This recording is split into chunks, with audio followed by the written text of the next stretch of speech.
gracias, senador presidente.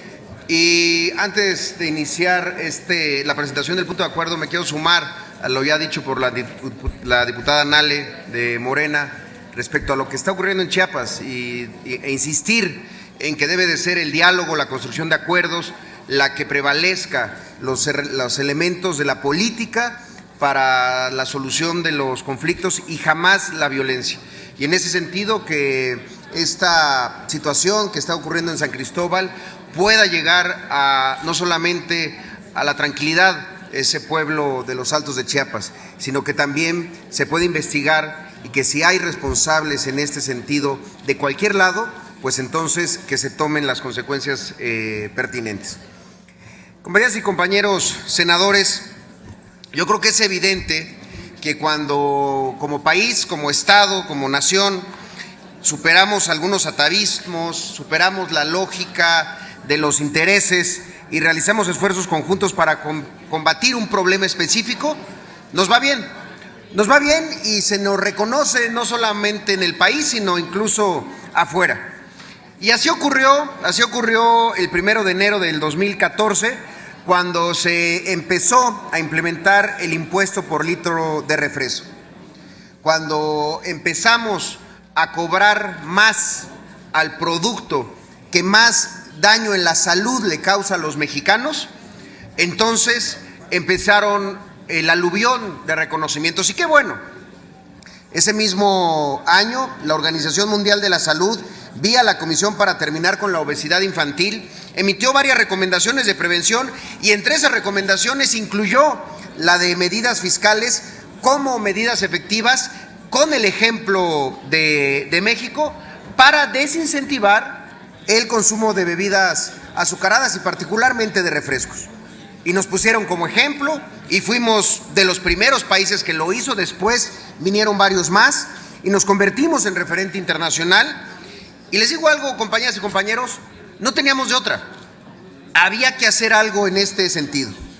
El consumo de refrescos en nuestro país no es una conducta, es un problema que hay que combatir. Un refresco al día aumenta la probabilidad de diabetes en 27% entre adultos, pero entre 55% entre niños. Un niño que toma un refresco al día tiene 50% de probabilidad de ser un adulto con diabetes.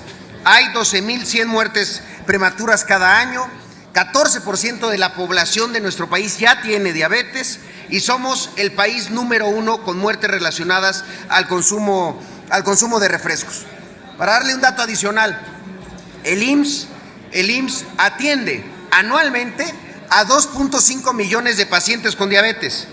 Ahí nos gastamos como nación 38,604 millones de pesos. ¿Cuánto es 38,000 millones de pesos gastados en salud? Para que se den una idea, es la mitad de lo que se gasta el mismo IMSS en enfermedades como cáncer de mama, cáncer cervicouterino, VIH y otras enfermedades crónico-degenerativas. ¿Qué pasó con el impuesto al refresco? Veámoslo desde dos dimensiones. ¿Cómo nos fue en materia de recaudación? Pues nos fue muy bien. En 2014, en plena crisis económica, de la cual todavía no nos recuperábamos, se recaudaron 18,000 millones de pesos. La proyección de Hacienda era recaudar 12,000, se recaudaron 18,000. En 2015 se recaudaron 15,000 millones de pesos.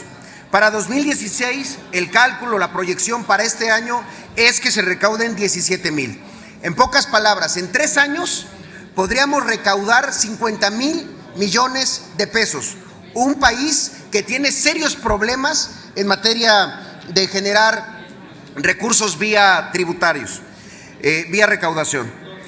La otra forma de ver este asunto es ver si con el implemento del impuesto de $1 por litro se incrementó o se disminuyó el consumo. Pues es obvio que se disminuyó el consumo. Hay varias organizaciones, está el ITAM, está el Colegio de México, el Instituto de Salud, que establecen que entre 5, 6 o 7% se pudo haber disminuido el consumo de refresco e incrementado el consumo de agua. Entonces, la parte complicada ya la hicimos, ya tenemos El impuesto ya se está aplicando. Ahora, el asunto que tenemos a la vista es saber qué se está haciendo con el dinero. ¿Recaudamos? ¿Estamos recaudando bien? ¿Estamos recaudando y como producto asociado desincentivando una conducta que le cuesta al Estado mexicano? Bueno, es hora de preguntarnos, ya casi a 3 años, ¿qué ha pasado con ese dinero?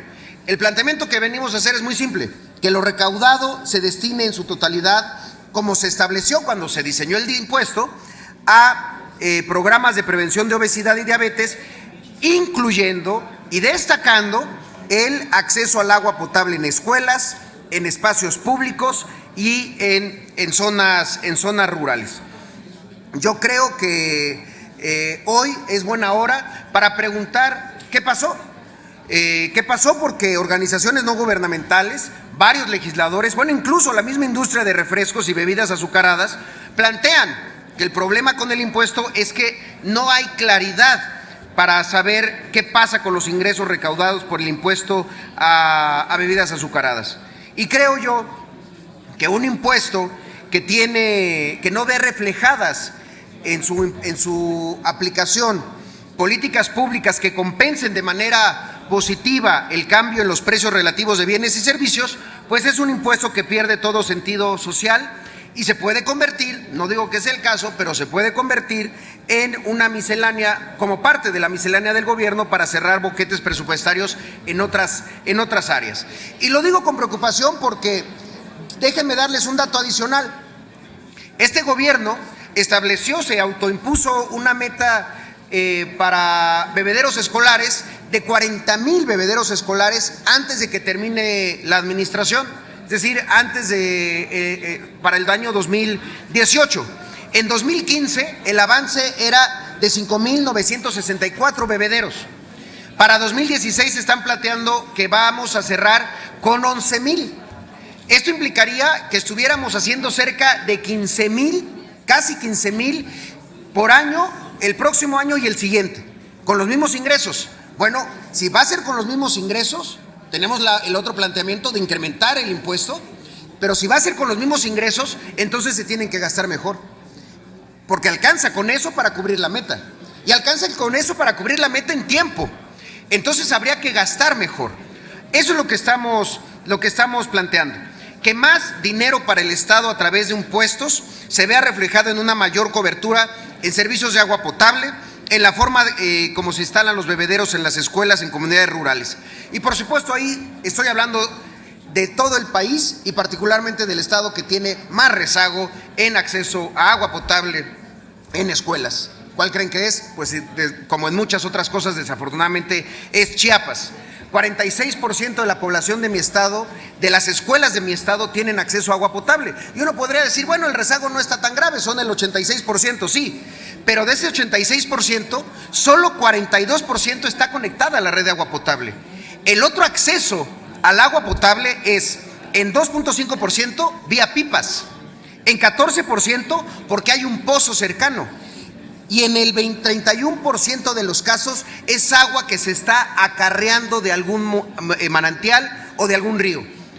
Ese es el acceso al agua potable del que estamos hablando. En ese sentido, ya hemos estado dialogando durante la sesión con diferentes senadores.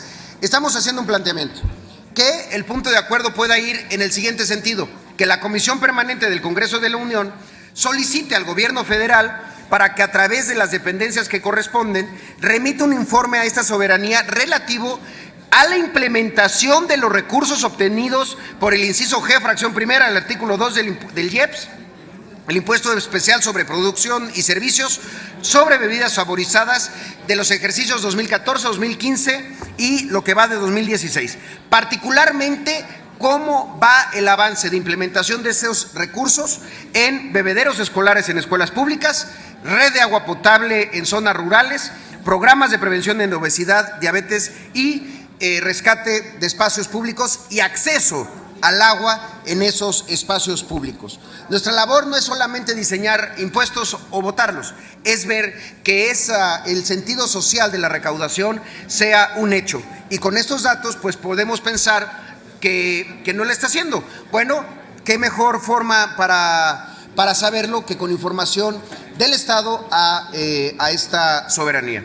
Le solicito que fuera considerado de urgente resolución, señor diputado presidente, y es todo por mi parte. Gracias. Gracias, senador.